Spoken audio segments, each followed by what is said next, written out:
Можно я вас?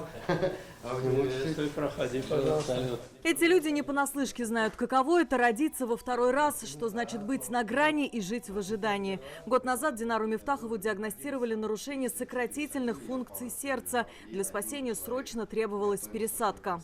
Год назад, это получается, мне стало очень плохо.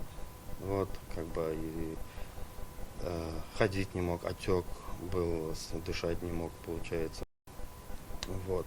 И врачи вот, нашелся донор, который помог мне.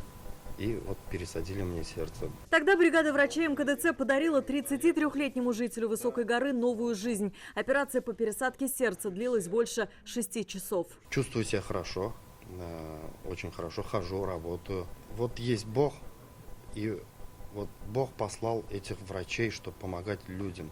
Они не только золотые, я не знаю, даже слов нет. Очень сильно благодарен им, что они дали мне вторую жизнь. Трансплантация сердца – одна из самых сложных операций. Для пересадки требуется бригада из 15 специалистов. Самое сложное – найти донора, говорят врачи МКДЦ. В этом году они уже провели 22 такие операции. До конца года планируют еще 3. В Поволжье наша клиника занимает первое место по количеству пересадок сердца. Все благодаря развитию высокотехнологичной медицины в регионе. Во-первых, не было стажировок. Во-вторых, оборудование было очень плохое. Вот. И вот с национальным проектом здоровья 2007 года, когда стали оснащать клиники современным оборудованием, высокотехнологичные операции появились, количество операций, их качество резко увеличилось.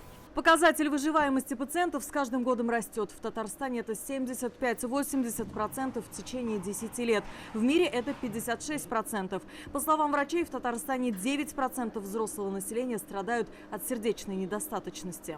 В листе ожидания порядка 40-45 пациентов. Естественно, каждую неделю лист ожидания выполняется по мере выполнения этих операций.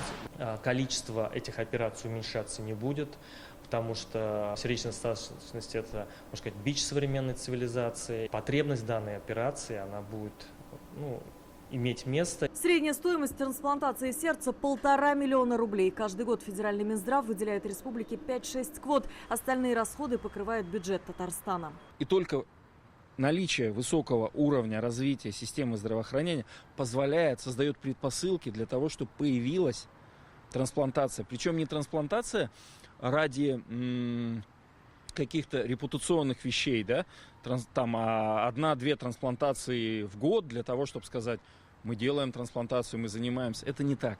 Если вы делаете 1-2 трансплантации в год, вы не занимаетесь трансплантацией. Трансплантация должна иметь потоковый характер, должна быть система. В настоящее время надо констатировать тот факт, что система это имеется в республике. Теперь перед врачами стоит новая задача – выйти за пределы республики и оперировать жителей других регионов. Алия Хайрудинова, Алмаз Зейдинов, ТНВ, Казань.